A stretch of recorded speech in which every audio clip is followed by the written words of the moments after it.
अभय जी वो लंका दहन तक की बात कर रहे हैं। आ रही हूँ, इसके बाद आ रही हूँ, इसके बाद आ रही हूँ वारिस साहब, तुरंत आ रही हूँ। अभय जी अक्सर आप भी श्लोक सुनाया करते थे, आज बड़े बैकफुट पर नजर आ रहे हैं, समझ नहीं आ रहा है साहब। अंजना जी मैं तो आग्रह करना चाहता हूँ, मेरे युग के हनुमानों बोलो तो किस दिन की खातिर मौन लिए बैठे हो। लुट रहा कर्नाटक का, घुट रहा सभी का दम है, तुम दम साधे हो क्यों होठ सिए बैठे हो। तुम राम भक्त पर राम कहां भाजपा में, तुम हो जो कुबेर के अनुयायी बन बैठे, तुम भगवान राम से पीठ किए बैठे हो। अरे आप इधर दृष्टि डालिए कांग्रेस की तरफ, ये बड़ी वही दिखा रहे हैं आतंकवाद का भूत जिन्होंने छोड़ा अजहर मसूद, भूल गए सैफुल्लाह फारूक घोषित आतंकवादी जिसने पंडित की हत्या की, ये जानते हुए कि 10 वर्ष का कारावास उसने भोगा है। अजहर मसूद का शिष्य, उसको टिकट इन्होंने दिया। तारिक अहमद मीर घोषित पाकिस्तान से हथियार सप्लाई करने वाला आतंकवादी को विधानसभा का टिकट दिलाया। तालिब हुसैन जो अमित शाह साहब के मंच के पीछे खड़ा रहता है, जिसको गांव वालों ने पकड़ा कि यह आतंकवादी है, शर्मसार कर दिया इन्होंने। किशन भारवाड़ को भूल गए जिसकी अहमदाबाद में हत्या हुई। तुम्हारे प्रांत में जो हत्या हुई उस पर तुम लोग पर्दा डाल देना चाहते हो। मैं एक भी प्रमाण आप दिखा दीजिए। कर्नाटका में हमने नहीं कहा, आपके मंत्रियों के वीडियो हैं कि 70-70 80-80 लाख रुपए में पोस्टिंग हो रही है। आपके विधायकों के ऑडियो है कि 15-15 20-20 लाख रुपए एडवांस वो नियुक्तियों के लिए पैसे खा रहे हैं। वहां के स्कूल के संगठन, वहां के लिंगायत समाज के मठ मंदिर, वो सब लोग त्राहिमाम कर रहे हैं और कह रहे हैं। प्रधानमंत्री जी को लिख लिख कर कहा उन्होंने 5 सालों तक कि भीषणतम भ्रष्टाचार में भारतीय जनता पार्टी की सरकार ने कर्नाटका को डुबा दिया। उसको उबारने का प्रयास हम कर रहे हैं। तो सिर्फ आप एक सेकंड जल्दी से आपको टोक रही हूँ। बड़ी खबर इस वक्त आ रही है। एक तो कलबुर्गी में प्रधानमंत्री नरेंद्र मोदी रोड शो कर रहे हैं, जिसकी तस्वीरें हम दिखा रहे थे। वहीं दूसरी तरफ गृह मंत्री अमित शाह से बात की है। कांग्रेस के घोषणा पत्र पर अमित शाह का हमला। गृह मंत्री भी इस वक्त प्रचार कर रहे हैं, कांग्रेस तुष्टीकरण की राजनीति कर रही है। आइए आपको सुनाते हैं, कांग्रेस को बजरंग बली के नाम से परहेज है, ये कह रहे हैं गृह मंत्री अमित शाह कर्नाटक में चुनाव प्रचार में। सुनिए क्या कहा उन्होंने। अमित शाह जी, आज कांग्रेस ने अपना मैनिफेस्टो जारी किया। उन्होंने कहा पीएफआई के साथ साथ जो है वो बजरंग दल पे भी बैन लगाएंगे।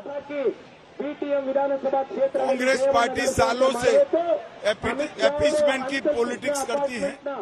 इसी के तहत इन्होंने सालों तक प्रभु श्री राम को ताले में बंद कर रखा और अब उनको बजरंग बली के नाम से भी परहेज। मुझे लगता है कर्नाटक की जनता ये एपीसमेंट की पॉलिटिक्स का मजबूत जवाब। लेकिन दूसरी तरफ वो ये भी कह रहे हैं कि यूसीसी जो मुद्दा है सिविल कोड का, वो जो है आप चुनाव में लेकर आते हैं जानबूझकर। कॉमन सिविल कोड लाना चाहिए, ये संविधान की स्पिरिट है, संविधान के आर्टिकल का एक हिस्सा है। कांग्रेस को अब संविधान भी पसंद नहीं है तो हम कुछ नहीं कह सकते। सर, आज प्रियंका गांधी ने कहा कि इस देश के अंदर बीजेपी जो है चुनावी मुद्दों पर चुनाव नहीं लड़ रही है, वो हिंदू मुसलमान कर रही है। वो जो है कट्टरता फैला के चुनाव को जीतना चाहती है हर जगह। एक चुनावी मुद्दे पे हो जाए। कौन सा कह रही है महंगाई पर, बेरोजगारी? नहीं, वो जरूर लड़े, उनको लड़ना चाहिए। सर, एक सवाल कि कितनी सीटें आपको लगता है कि अब इस चुनाव में आएंगे?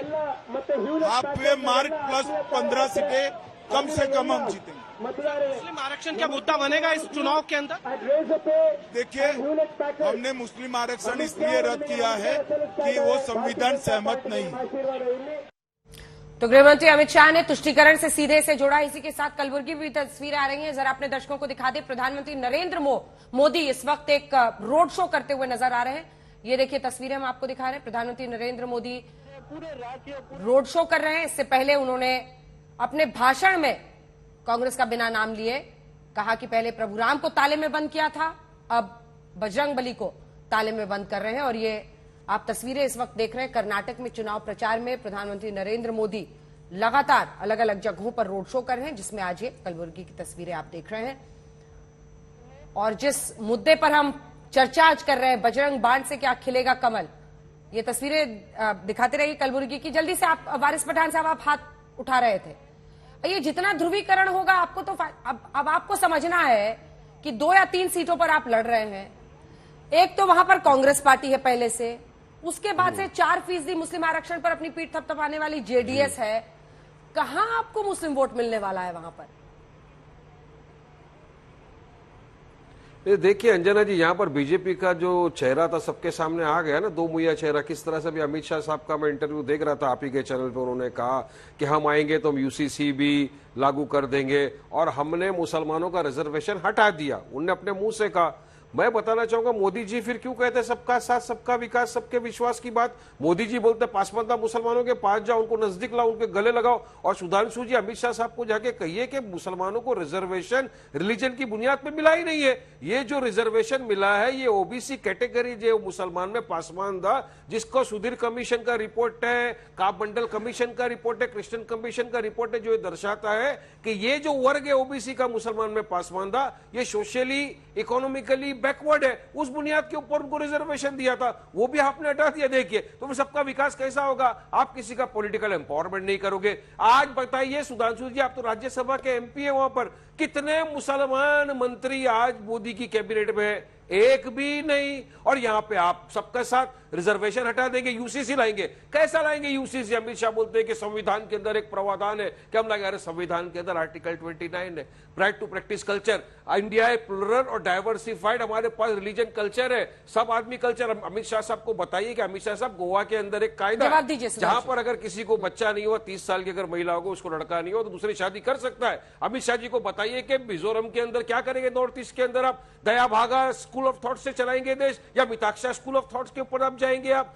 किस तरह से? गोवा में तो गाय आपके लिए यम्मी है, दूसरी जगह पे बम्मी है, उसका क्या करेंगे आप? हिंदू अनडिवाइडेड फैमिली में टैक्स रिबेट दिया जाता है, मुस्लिम क्रिश्चियन उसको नहीं दिया जाता है, उसका आप क्या करेंगे? तो ये सारी चीजें आप समझाते नहीं। पर हर 2019 के चुनाव के पहले भी आप आ गए क्या हम आएंगे यूसीसी ला देंगे, गुजरात में ला देंगे या ला देंगे। अरे कुछ नहीं, महाराष्ट्र में आप बॉम्बे हाईकोर्ट ने बोला कि मुसलमानों को रिजर्वेशन दो, 5% एजुकेशन में क्यों नहीं देते? चलिए बताइए, जवाब दीजिए मेरी बात। देखिए वारिस पठान साहब, हाँ बिल्कुल जवाब देता हूं। देखिए दाए भाग या मिताक्षरा स्कूल ऑफ थॉट से नहीं चल रहा है, मगर शरिया स्कूल ऑफ थॉट से यह देश चल रहा है और संविधान की मान्यता तक दिलवा रखी है आप लोगों ने अपने जलवाए जलाल से और अपने जमाल से। अब आपको बताता हूं, आपके मुंह से खुद ही निकल गया कि मुस्लिमों के जिस वर्ग को मिला था वो सोशल एंड इकोनॉमिक बैकवर्डनेस की वजह से मिला था। यही बोला ना आपने, जाति नहीं होती है क्योंकि मुसलमानों में, तो उनको आर्थिक पिछड़ेपन के आधार पर मिला था। तब तक ईडब्ल्यूएस जैसी कोई कैटेगरी नहीं थी। अब इकोनॉमिक वीकर सेक्शन की कैटेगरी हो गई है, तो एक कैटेगरी में 2 जगह आरक्षण नहीं मिल सकता। स्वाभाविक है कि अब वो ईडब्ल्यूएस में मर्ज हो जाना था क्योंकि आर्थिक पिछड़ेपन के आधार पर मिला था। मगर और यह भी सच है जो आपके मुंह से अनायास सच निकल गया कि मुस्लिम नाम पे नहीं दिया था, कहीं कागज पे नहीं लिखा है कि मुस्लिम होने की वजह से दिया था, दिया है आर्थिक पिछड़ेपन पे, मगर हल्ला मुस्लिम मुस्लिम मुस्लिम मुस्लिम का किया है। इसे कहते हैं राजनीति, इसे कहते हैं सांप्रदायिकरण, इसे कहते हैं ध्रुवीकरण। मुसलमानों का रिजर्वेशन इसलिए आप लोगों के सामने यह स्थिति सामने आती है। मुस्लिम रिजर्वेशन नहीं था ना, आर्थिक पिछड़ेपन पे था, क्योंकि मुस्लिम के नाम पर रिजर्वेशन मिल ही नहीं सकता। अमित शाह ने बोला मगर आप बार बार कहेंगे जैसे विवादित ढांचे को बाबरी मस्जिद कहते थे, आर्थिक पिछड़ेपन के आधार पर लिखे हुए आरक्षण को आप मुस्लिम आरक्षण कहने का प्रयास करते हैं। परंतु अरे भाई अब बार बार क्यों बीच में नहीं बीजेपी की सरकार हमारे साथ बीच में नहीं प्लीज। आप लोगों के लिए समस्या हो जाती है, कोई ऐसी बात नहीं है। देखिए हम एक बात इसमें अब ये कहना चाहते हैं, मगर ये बताइए हमने जो कुछ कर्नाटक के लिए किया है, चाहे हमारे अभय जी हो या वारिस पठान जी, बताइए आज कर्नाटक सबसे ज्यादा फॉरेन डायरेक्ट इन्वेस्टमेंट पाने वाला राज्य है। 38% एफडीआई जो 2022 में आया वो कर्नाटक में आया है, महाराष्ट्र से भी ज्यादा। और कंप्यूटर सॉफ्टवेयर की फील्ड में 53% भारत का एफडीआई कर्नाटक में गया है। सेमीकंडक्टर्स की पहली फैक्ट्री कर्नाटक में बन रही है। तुमकुर में हेलीकॉप्टर बन रहा है, युद्धक हेलीकॉप्टर बन रहा है, एलसीए बन रहा है। यह बताइए आपके जमाने में क्या आया? माइक्रोसॉफ्ट की फैक्ट्री, माइक्रोसॉफ्ट का ऑफिस भी अटल जी के जमाने में। अबे दुबे जी एक जवाब देते थे, जमाने में मैंने इतना सारा गिना दिया। आपके जमाने में कुछ नहीं, आपके जमाने में टीपू सुल्तान जयंती आती है और अब हनुमान जी के नाम पर बने संगठन पर बैन करने का आप आह्वान करते हैं। बस ये अंतर, हमारे जमाने में हम्फी महोत्सव होता था। भारतीय जनता पार्टी ने कर्नाटक में क्या किया है देश को पता है। बिटकॉइन का स्कैम भूल गए, 5 से 10 हजार करोड़ रुपए। एक डार्क नेट यूज करने वाला कृष्णा पकड़ाया था जो ड्रग का काम करता था। पता लगा कि वो बिटकॉइन 5 से 10 हजार करोड़ रुपए का स्कैम किया। और कब बिटकॉइन ट्रांसफर हुए? जब वो कर्नाटक की पुलिस अभिरक्षा में था दिसंबर 20 और जुलाई 2021 में। अरे सुधांशु त्रिवेदी जी क्या झूठ बोलते हैं। यूनिफॉर्म सिविल कोड आपने जून 2016 में लॉ कमीशन को कहा कि रिपोर्ट तैयार कीजिए। 2018 में मोदी सरकार के लॉ कमीशन ने मना कर दिया कि हिंदुस्तान में इसकी आवश्यकता नहीं है। इन्होंने कहा नहीं हम नया लॉ कमीशन बना रहे हैं। इन्होंने नया लॉ कमीशन बनाया 2020 में। 2 साल तक उसके अध्यक्ष की नियुक्ति इन्होंने लोकसभा में कहा कि कोई एनआरसी की प्रक्रिया हम प्रारंभ नहीं कर रहे। प्लीज सुप्रीम कोर्ट में इन्होंने सुनिए अभी सुधांशु जी आपने कहा ना कर्नाटका में बीजेपी ने क्या कुछ नहीं किया, कर्नाटका में बीजेपी ने क्या किया मैं बताता हूँ। हमारी बच्चियों को जब स्कूल में जाना था हिजाब पहनकर पढ़ने बीजेपी ने रोक दिया। कर्नाटका के अंदर फ्रीडम ऑफ चॉइस का कत्ल कर दिया बीजेपी ने। कर्नाटका के अंदर इद्रिस पाशा नाम का एक गुंडे लोगों ने, हिंदुत्व के लोगों ने आकर जयसिंह नाम के अंजना जी देखिए आज का जो विषय था बजरंग दल पे, उस पे हमारे दो ही विरोधी उसके निकट आने का साहस नहीं कर पाए, पूरी डिबेट खत्म हो गई। तो मुझे वो पंक्ति याद आती है हनुमान चालीसा की कि भूत पिशाच निकट नहीं आवे, महावीर जब नाम सुनावे। अब महावीर के नाम से जुड़े हुए संगठन का नाम आया तो पूरे 40 मिनट में इनमें से कोई नजदीके नहीं आ पाया उस टॉपिक के। अब इसका क्या अर्थ है ये मैं दर्शकों के